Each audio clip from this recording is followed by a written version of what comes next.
সুরস্রষ্টা সলিল চৌধুরীর জন্মশতবর্ষ উপলক্ষে তার প্রতি শ্রদ্ধা ও স্মরণে আজ অনুষ্ঠিত হলো এক বিশেষ রক্তদান উৎসব। এই অনুষ্ঠানের আয়োজন করে সল্টলেক রেনেসা ক্লাব। সল্টলেক করুণাময়ী খেলার মাঠে সকাল 10টা থেকে শুরু হয় রক্তদান কর্মসূচি। আয়োজক সংস্থার পক্ষ থেকে জানানো হয়, রক্তদানকে শিবিরে নয় পরিণত করুন উৎসবে।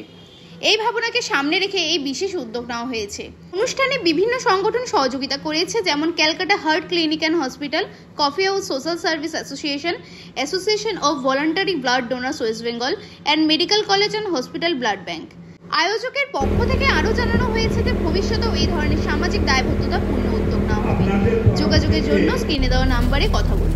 এই রক্তদান উৎসব শুধু একটি সামাজিক দায়িত্ব পালন নয়, বরং সুরস্রষ্টা স্মৃতিকে উদযাপন করার এক গুরুত্বপূর্ণ পদক্ষেপ বলে মনে করছেন।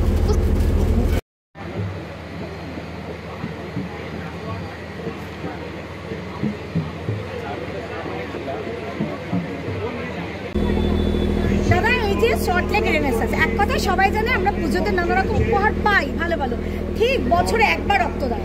আজকে মে দিবস, ছুটির দিন, সেখানে দাঁড়িয়ে গরমের মধ্যে রক্তদান। এত মানুষ এসছে, পাড়ার মানুষ, কি বলবে দর্শক বন্ধুদের উদ্দেশ্যে?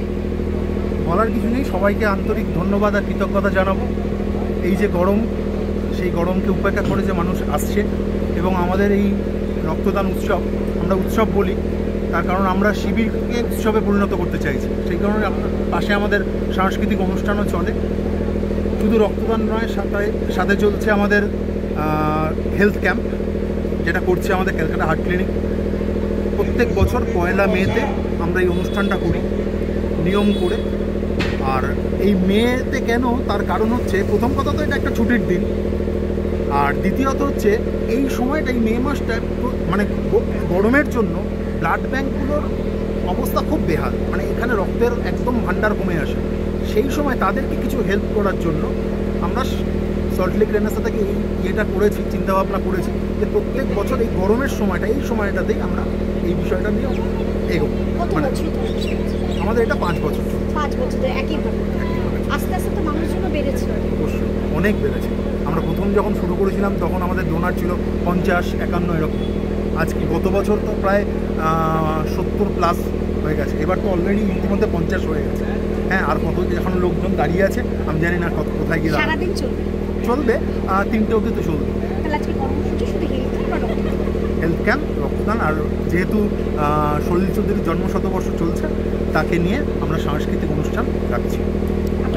আমার নাম রামানুজ চট্টোপাধ্যায়, আমি সল্টলেক রেনেসার সম্পাদক।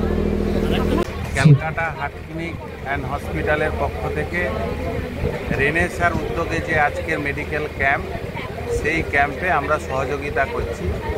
আমরা প্রতি বছর এখানে মে মাসের এই দিনটা, ওনাদের উদযাপনের দিনে আমরা এখানে এসে সহযোগিতা করি।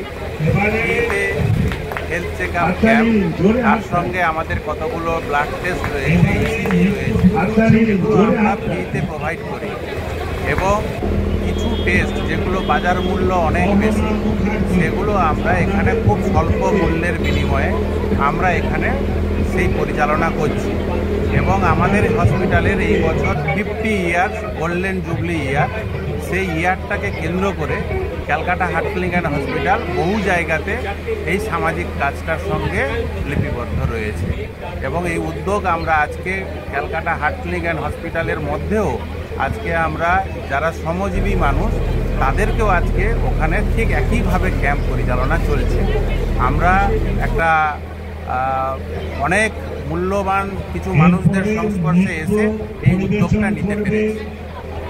এই যে এনএসএসের পক্ষ থেকে আজকে সুন্দর একটা রক্তদান উৎসব, মে দিবসে কি বলবেন? এরা প্রত্যেক বছরই এই 1 মে করে। এরা গ্রীষ্মকালীন রক্ত সংকট মোচনের জন্য এই রক্তদান শিবিরটার একটা আলাদা গুরুত্ব রয়েছে। কারণ আপনারা জানেন যে প্রত্যেক বছরই গ্রীষ্মকালকে কেন্দ্র করে একটা রক্তের সংকট দেখতে পাওয়া যায়। তো এই সময় এই যে গরমটাকে উপেক্ষা করে এনারা যে উদ্যোগটা নেয়, আর বিশেষ করে আজকের এই দিনটা যে ফিক্সড, এর জন্য একটা সুবিধাও রয়েছে। কারণ জানেন যে লোকে পয়লা মে একটা ছুটির দিন, একটা ছুটির আবহাওয়ায় মানুষ রক্ত দেওয়ার জন্য সাহস করে এগিয়েও আসে। আর এই গরমকে উপেক্ষা করে এই রক্তগুলোর জন্য, এই রক্তগুলো ব্লাড ব্যাঙ্কে যাবে, হয়তো বিকেলবেলাতেই শেষ হয়ে যাবে, কারণ প্রচণ্ড ক্রাইসিস চলছে। আপনারা জানেন থ্যালাসেমিয়া পেশেন্টরা এই রক্তটার জন্য দাঁড়িয়ে রয়েছে, অপেক্ষা করে রয়েছে, তাদের ট্রিটমেন্ট ব্যাহত হয়ে রয়েছে। এই রক্তটা যাবে, সেই থ্যালাসেমিয়া পেশেন্টরা উপকৃত হবে। আমি অচিন্ত লাহা, সম্পাদক, coffee house social service association. নাম জানিয়ে সংলাপ প্রথমত সল্টলেক করুণাময়ী বাচিক নাট্য সংস্থা আমরা শুরু করছি আমাদের প্রথম নিবেদন বাচিক নাটক। অসাধারণ সামঞ্জস্য এটি একটি গল্প থেকে আমার তৈরি করা। যিনি গল্পটি লিখেছেন তিনি বিখ্যাত নাট্যকার শ্রী নিরূপ মিত্র। তার গল্পটি পড়ে আমার এত ভালো লেগেছিল যে এই বাচিক নাটকটি আমি তৈরি করি। আমরা নিয়ে